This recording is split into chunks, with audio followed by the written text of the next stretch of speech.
What is going on, everybody? Today we're going to analyze the tape of guard Jordan Morgan. I think this is one of those guys that has the potential to become a really good football player. Of course, he does have to develop, he does have to get better, but there's real upside with this kid. And I think this guy's going to end up becoming one of the top tier guards in the NFL. You can see little things this guy does on tape that's very impressive. From week 1 to where we're at today, this guy has slowly improved and gotten better and better. And I'm excited for this film breakdown. There's a lot of good things from Morgan's tape. Let's just get right into this video. Alrighty guys, let's go ahead and get right into it. You're going to get a really nice play here by Morgan. And I think this play kind of just highlights the movement that this guy has. You know, one of the things we got to recognize is not every single guard in the NFL moves well. And that kind of is true with both guards and tackles. But the guys that are at the top of the game at their positions is usually guys that move well. And with Morgan, you see that. And this is a great example of that. So the slide's to the right because of number 26 here. He's lined up on the line of scrimmage. So the offensive line is going to slide to the right, which means Morgan has to take number 56. So Morgan's going to come downwards to take 56. At the same time, 56 is going to put that right foot into the ground, and he's going to change direction. Now keep in mind, Morgan is in his second step towards the right of your screen. So Morgan's coming downwards, and 56 is essentially going to the left. And for a guy that's coming downwards, this is not as easy as just quickly being able to readjust the feet. Remember, these guys are 300 plus pounds. They're big, they're tall, they're lengthy. And 56 runs a 4.5 40-yard dash. But you see Jordan Morgan doing a really good job. He's able to change direction. He's able to stay on top of this linebacker. And this is not a one-time thing. There are multiple plays on tape where Morgan's being able to mirror guys. He's able to change direction. He's able to stay in front of guys. Here's another one where he's going to do a really good job going up against the defensive tackle. I will say one of the things Morgan has to improve in is his strength. We'll talk about that here in a second. This is a great example, once again, of him moving the feet, right? You're going to see him lock in with the defensive tackle. The defensive tackle is going to start this with the bull rush. And Morgan, to match that bull rush, is going to end up leaning into this a little bit. All right, so way to anchor is to essentially lean forward. When you're getting bull rush, nothing wrong with that. But notice how the defensive tackle is going to push him forward. Defensive tackle is going to essentially try to throw him and get to the side of Morgan. And if you keep an eye on Morgan's footwork here, look at how he recovers. Look at him get right back in front of this defensive lineman and shut it down. To me, that's a really good job by Morgan. To be able to go from a position in which you're getting pulled forward, you're leaning forward, to readjusting the feet and just staying right in front of this defensive lineman. And you can see within the rep, if the quarterback doesn't actually throw his ball, if the quarterback decides to potentially go through his reads, maybe take a shot downfield, Morgan's guy would not have gotten to the quarterback. The quarterback ultimately would have been kept clean. Now, we will also talk about the power that I think Morgan has to improve on a little bit later on. But I want to show you guys one other thing with Morgan as well. And that's going to be something that I think is one of Morgan's best abilities. And that's his ability to drive block and really move people at the point of attack. I think Jordan Morgan, although he struggles in pass pro against strength, has really good strength when it comes to run blocking. But you guys will see here in a second exactly what I'm talking about. But on this play here, you're going to see Morgan with the left hand get it underneath, torque this guy towards the side. He gets a little bit of help from the center here.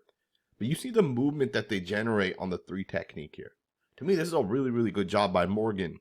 He's going to end up getting right into the 3 technique, left hand, torques, and then look at the movement that's generated on this guy here. And look at the lane that develops. Of course, this play does not hit because the running back just isn't able to get there. And that's going to be because of the fact that you're going to see the guard here can't reach the 1 technique there. Very hard thing to do. But Morgan does a really good job. And again, it comes back to the fact that this guy has really good strength when it comes to drive blocking, when it comes to moving people off the line of scrimmage. And this is why I loved the fact that it was the Green Bay Packers that drafted Jordan Morgan. I think fit is a big part of being able to have success with certain guys that you ultimately draft. And with the Packers, we know they're a very heavy zone running scheme. And of course, even with a guy like Josh Jacobs, who does most of his damage on zone runs, Morgan's a great fit for that, right? Because he's strong, especially considering zone runs, right? So here's a good example of that. You're going to see that he has essentially a reach block on this defensive lineman, but depending on what the defensive lineman does, the reach can easily turn into essentially a drive and just kind of sealing it outwards. And that's exactly what's going to end up happening on this one. You're going to see Morgan's going to take these steps to the right. The defensive tackle is going to hold the B gap. And with that, Morgan's going to turn this into a drive, and they're going to just drive this guy out of there. And Morgan also is smart enough to pick up the linebacker. If you guys look at the left hand of Morgan right there, the left hand ends up coming and locking in with the linebacker, and he grabs onto the linebacker. So not only does he drive the guy that's essentially lined up in the 3 technique, But after he drives this guy out of there, he's also going to lock in with that linebacker and he's going to hold the block. And Josh Jacobs is going to pick up 14 yards on this run, and this is 100% because of Morgan. So again, this guy has that ability when it comes to the run game to move people at the line of scrimmage. Now, it's not perfect, right? He definitely has some losing snaps, which again, we'll talk about here in a second, right? There's things that this guy has to get better at. There's things where this guy loses, but generally speaking, he's smart. And he's really, really good when it comes to being able to make his block in the run game. Here's another example of just being able to process. He's going to double team here with the right tackle. One of those two guys has to get up through the linebacker. This is duo, which is a power-based concept. Essentially, how the play works is you're going to double team a team here at the point of attack. Same thing with the center left guard. And then those two blocks, essentially, you're going to just climb up to the linebacker or safety. It just depends on what ends up happening after the ball gets snapped. And then Josh Jacobs just has to find the lane. And if there's one thing Josh Jacobs is really, really good, it's find that lane. He has great vision, has that cutback ability that I think some of the best running backs in the NFL have. And you see a guy like Jordan Morgan just doing a really good job with the double team, reading it. The right tackle does a great job flipping the hips as well. To me, I think the Green Bay Packers have one of the best run games in the NFL. And I think Matt LaFleur is definitely probably the most underrated coach in the NFL. And being a great coach is just a part of it. You got to be able to draft well. You got to be able to develop well. And Morgan just fits the scheme. And he's done a really, really good job at times this season. And I'm excited to see what this guy continues to develop in as he kind of goes over the course of his career. Because the guy has a ton of upside. Now, of course, he does have to develop. And I wanted to show you guys a couple of things this guy struggles with at times. Because these are the little things he'll have to clean up as he continues to develop. These are the little things he'll have to clean up over the course of this season, as well as in the offseason going into next season. And I understand this guy's not even technically the full-time starter at guard. Now, before we go forward, I want to just take a second to give a big shout out to the sponsor of this channel, because this content would not be possible without Underdog. If you guys have never utilized Underdog before, trust me, man, you guys are missing out.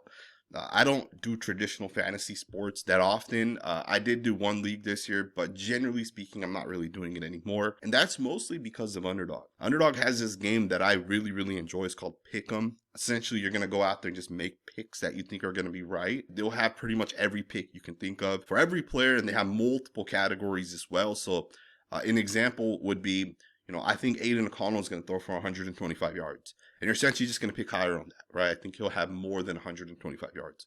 You might say, hey, Dak Prescott's going to have at least 2 touchdowns. I'll pick higher on that.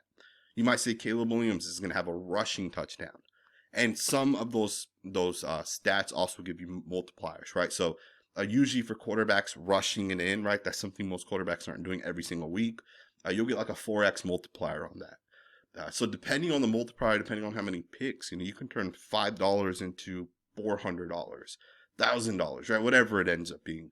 Obviously, it depends on the multiplier, but Underdog to me is one of those places that I pretty much do every single week at this point. Very fun. It makes like watching the Jets and the Dolphins without Tua. It makes them interesting, right? So check out Underdog. If you guys have never used them before, it is the best place. Trust me when I say that. Go to underdogfantasy.com, use my promo code that you guys see on the screen, or use the app. I recommend the app. So let's get right back into the content. And I understand this guy's not even technically the full-time starter at guard.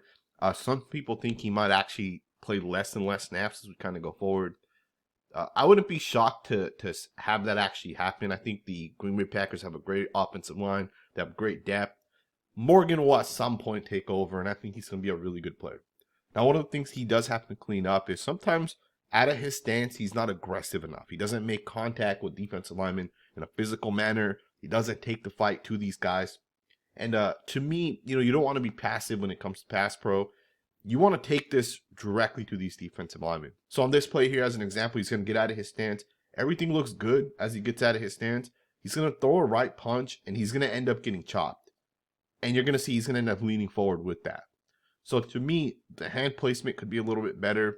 You can also make sure that if you do get chopped, you're not leaning into it and you don't fall forward, right? If you get chopped and the hand comes down, you just got to bring that hand right back around and make contact with this guy.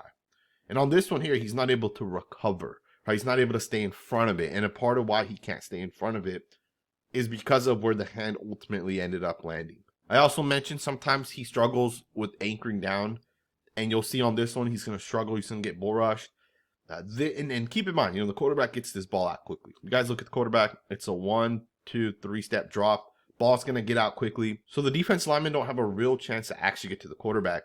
But if this is a 5 or 7 step drop and Morgan's in a true one-on-one, this defensive lineman here, the 3 technique, is going to be able to push him back into the quarterback, right? He's going to generate pressure. So I think he needs to get stronger and really develop the ability to anchor down. And I think he will. You know, this guy played tackle in college, and usually when you're a tackle in college and you translate to a guard in the NFL, being able to be good in pass pro is something that just naturally comes to you. But it takes time, right? Because as a tackle, oftentimes you're playing in space. And I'll just show you guys a quick example here. If you guys keep an eye on the tackle here, the tackle has so much space he's working with, right? He has all this space to the right side of him. He has all this space to the inside, depending on the set, right? If it's a 45-degree set, it's different than if it's a vertical set. Or if he's jump setting, right, it's 3 different type of sets. And always keep in mind, right, tackle's playing in space. As a guard, you're not playing in space, right? You look at the guard here, phenomenal guard, you're not playing in space. You know that there's a guy directly on top of you. So you got to get into it super quickly. So again, being a guard versus tackle is a whole different mindset. And I think with the guy like Jordan Morgan, you have to recognize that as a guard, it's a little bit different. And I do like the fact that this guy's trying different things out. I showed you guys this rep specifically because although he does get pushed back in this rep and he doesn't anchor down perfectly, he does try to do something that I personally like. And he's going to try to utilize what's referred to as a ghost move. Notice how he throws the right hand right there, right? He puts the right hand up. He's making this defensive lineman think that he's going to strike with the right hand, but he's actually playing mind games, right? He's not actually trying to strike with the right hand. And you see it when he throws the right hand, he's not actually trying to lock in with this guy. Now, unfortunately for him, this guy already knew that he's going to go to a bull rush move, right? So instead of utilizing his hands, this defense tackle is going to mostly go to the bull rush. And Morgan doesn't anchor well against the bull rush. And it's not terrible, right? He does a pretty good job most of the time, but he does struggle at times against the bull rush. So that's the one thing that he has to work on. You'll see on this one against Jalen Carter, he's going to end up getting bull rushed, and Carter's going to get to the quarterback. So again, just the little things that need to be cleaned up. It's really not a big deal. I think this guy has a ton of upside, especially in pass pro, right? I see so many good things when it comes from his footwork, right? He moves really, really well. He mirrors guys. He recovers well. And this was obviously, I think, the first game of the season. So he had a little bit more losing snaps. But more recently, the guy's been a lot better, just generally speaking. And I hope you guys enjoy this video. You know, Morgan's one of those guys we are going to cover on this channel as we kind of go forward. The Packers are a team that we've covered over the past year. And we're going to be getting into a lot more content of the Packers. My hope is to do a weekly Packers film breakdown and check in on some of those defensive linemen. You know, I've been very high on Devontae Wyatt. He was a guy that I personally really, really liked. I also liked Lucas Van Ness. I felt like he had a lot of upside as a player that could potentially develop. But he's looking better and better and better pretty much every week. And I think there's some real upside with him. And of course, Morgan, I think, is going to be a really, really good player. I hope you guys enjoyed this video. Let me know what you guys think in the comments below. Thumbs up, subscribe, and I will see you guys next time with another video.